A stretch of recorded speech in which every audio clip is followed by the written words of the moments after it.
Good afternoon, everyone. Donald Trump is deeply unpopular.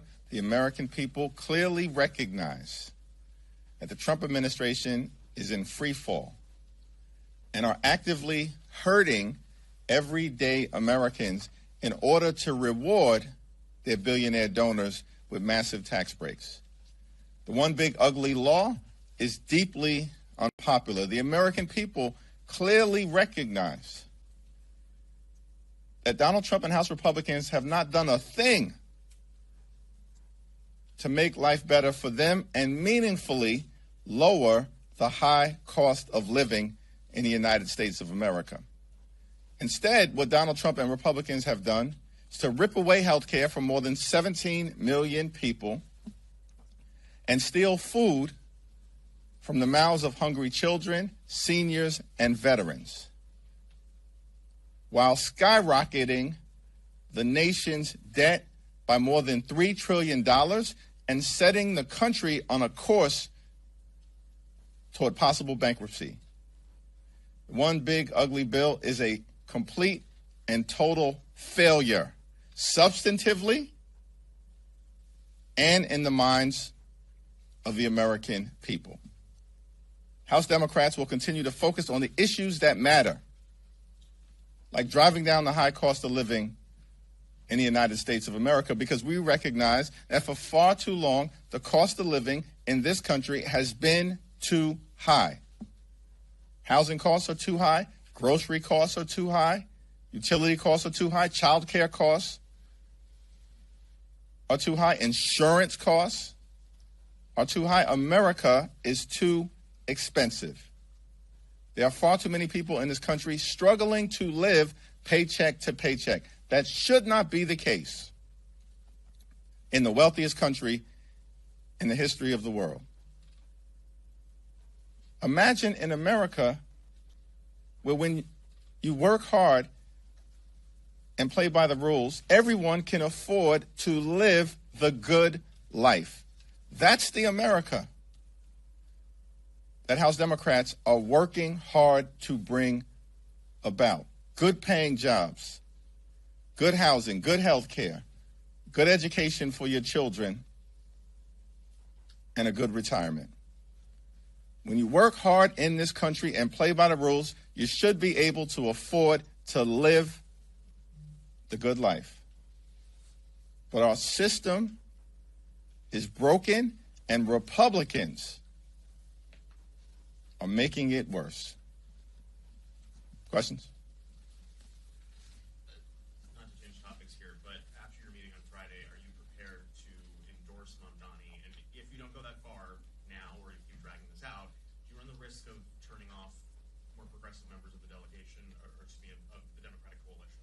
At the meeting on Friday, we agreed to reconvene with other members of the delegation and high-level community leaders in Brooklyn upon his return to the country. What can Democrats offer to, let's call it the midterms, say, here's what we can do to lower your grocery prices?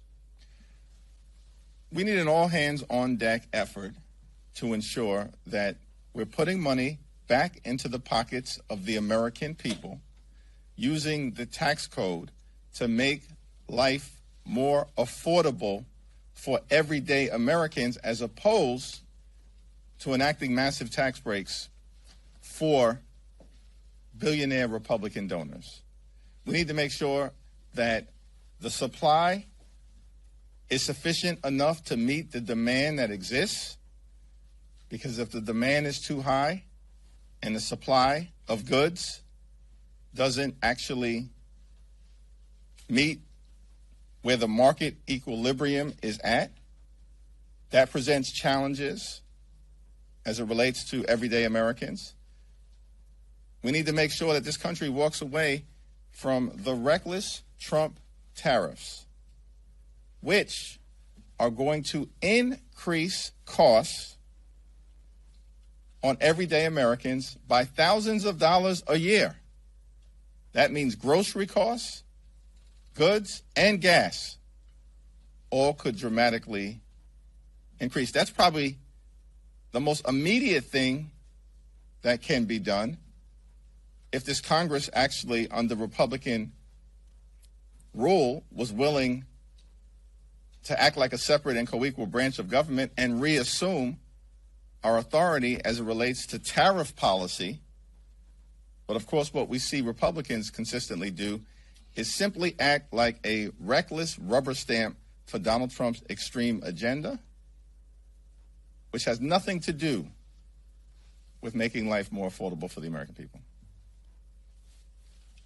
Leader Jeffries. Second row, sorry. Beautiful leader, you focused a lot on the affordability crisis in your opening remarks.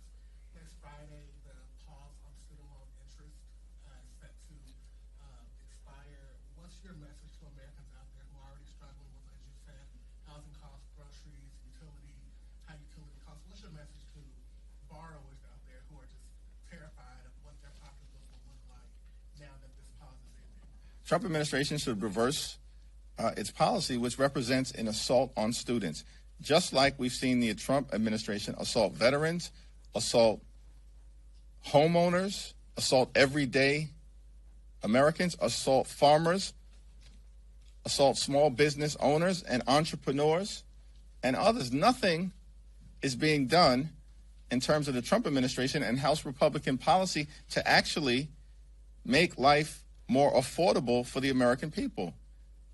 These policies actually will hurt everyday Americans on issue after issue after issue, notwithstanding the fact that Republicans spent all of 2024 promising to lower the high cost of living.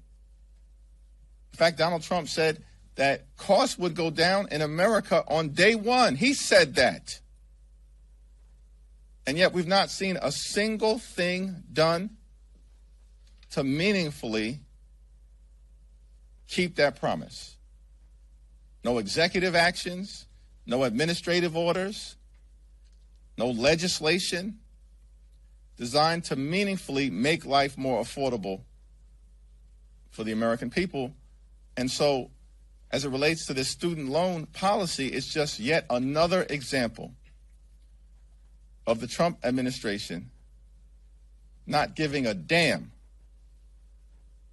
about the high cost of living in the United States of America, and in fact consistently doing the exact opposite as it relates to providing relief.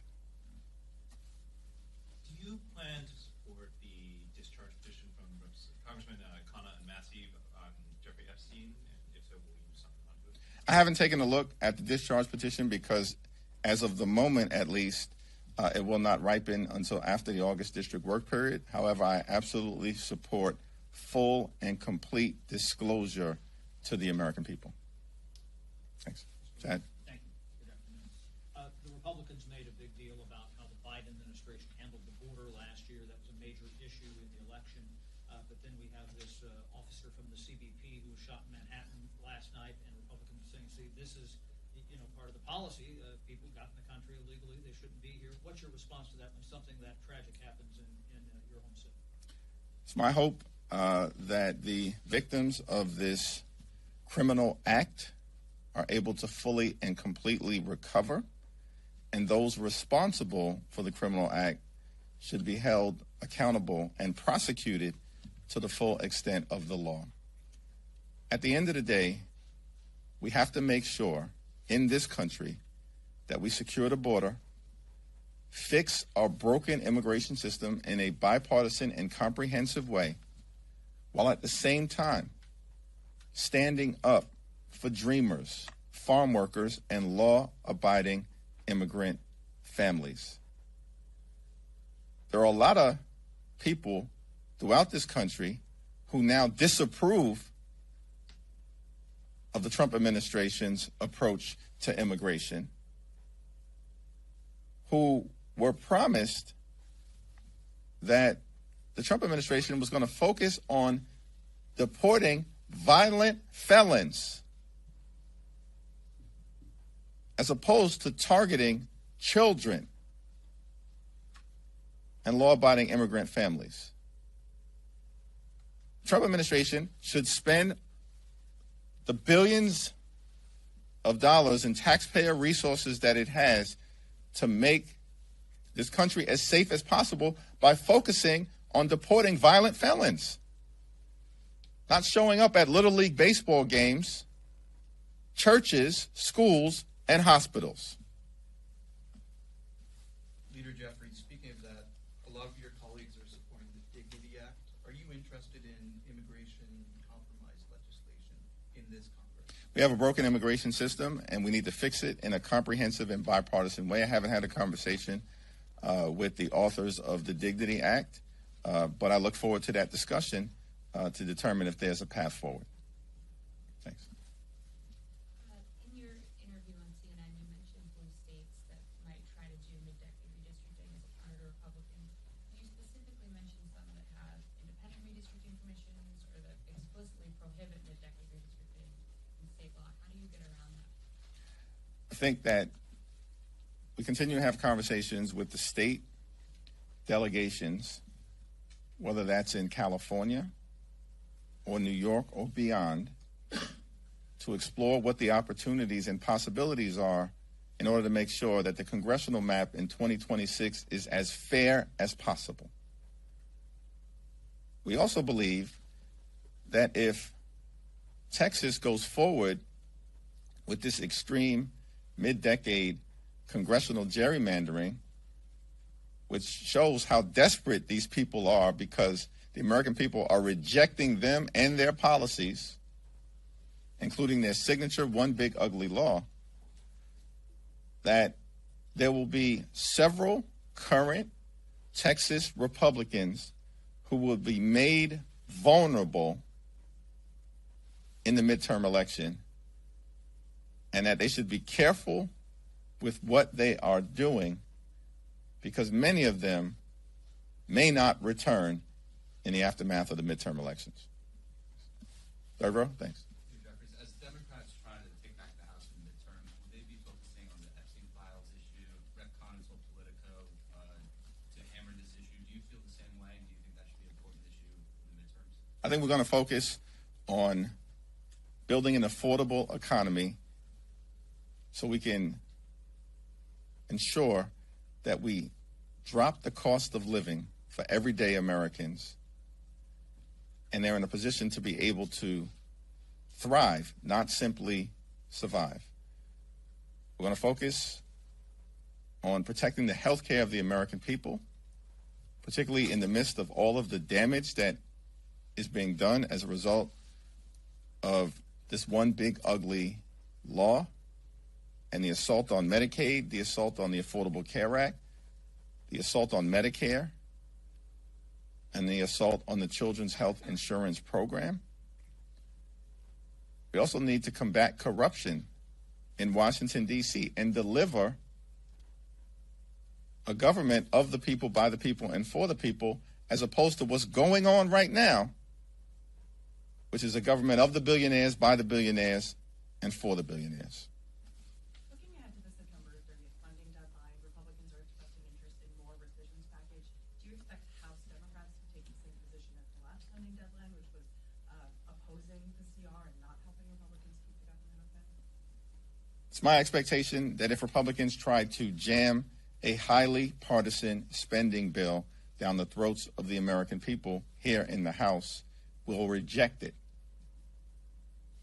Rosa DeLauro will take the lead and has consistently expressed an interest in trying to arrive at a bipartisan spending agreement that meets the needs of the American people in terms of their health, their safety, and their economic well-being.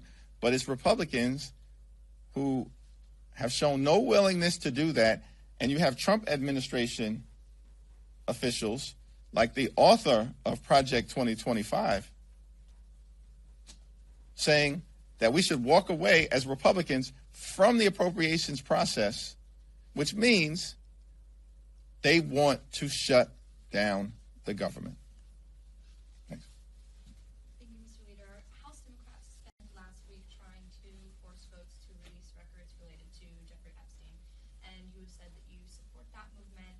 Why are Democrats just looking at this and pushing for this right now and not really during the Biden administration? I support transparency in terms of the American people.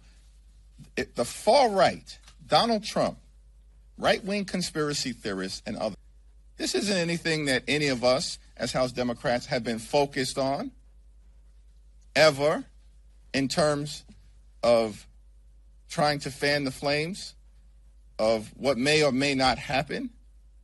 But once it has broken into the public domain and there's a clear desire on behalf of the American people to get more information, then the right thing to do is to present the facts and the evidence to the American people so that they can make an informed decision about what may or may not have happened and who may or may not be implicated in the Jeffrey Epstein matter.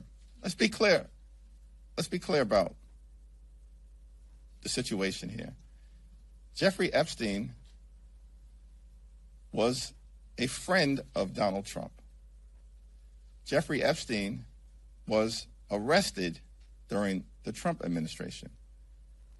Jeffrey Epstein was detained during the Trump administration. Jeffrey Epstein committed suicide during the Trump administration. Trump administration officials have said prior to arriving in Washington in positions of prominence, including at the FBI and the Department of Justice, that they were going to release the Epstein files. Trump administration officials are now in a position to release the Epstein files. Does any of that, in your view, have anything to do with President Joe Biden? Why do we think President Joe Biden or President Barack Obama's names are being invoked? Because Donald Trump is running scared. And the Trump administration is running scared. What are they hiding from the American people? Release the files so that the American people can make a decision on their own. This has nothing to do with a Democratic-led conspiracy theory. And the facts and the chronology make that clear. Thank you, Leader. I'm curious, what do you think the message is being sent? Have you asked the question already? No, I just got it. Okay, all right. That's all right then. Thank you. What kind of message do you think it sends to voters in your party that you have still not endorsed the party nominee for mayor in your home city, in your home state? We had a constructive and a candid and a community-centered meeting that lasted for over an hour on Friday, and we agreed at that meeting to reconvene upon his return back into the country. Thanks. I've got two, Mr. Leader, if you'll allow. The first one is on the districting. If you have concerns, or if you're hearing concerns from your members in places like California or New York about the same thing you just raised, that in Texas, if redistricting happens this year, that you may dilute blue districts and make them more competitive, if you're hearing any concerns. My second question is just that it's been a year since the news broke that President Biden was not going to run for re-election. If you generally can just talk about what lessons the party has learned since then. The Texas map is already gerrymandered, which is why Texas Republicans are walking themselves into a dummy mander where they are going to create competitive districts currently held by Republican incumbents, because it's hard to further gerrymander a map that is already designed to protect far-right Republican extremists who serve in the House of Representatives right now.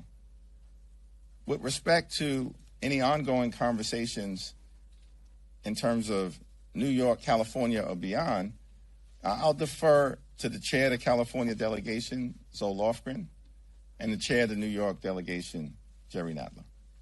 Last question. Leader Jeffries, kind of off topic a little bit, but a recent poll just came out and it said that 41 of Democrats don't believe that Donald Trump legitimately won the 2024 election. That is despite the fact that nobody among Democratic leadership has questioned the results of the election. In fact, the opposite. What do you make of such a vast disconnect between your base and leaders on this very issue?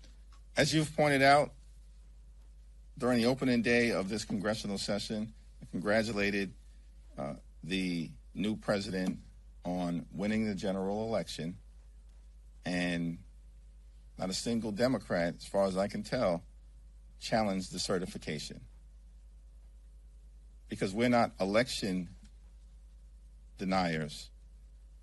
And obviously, we've seen very different behavior from the other side of the aisle. Thank you.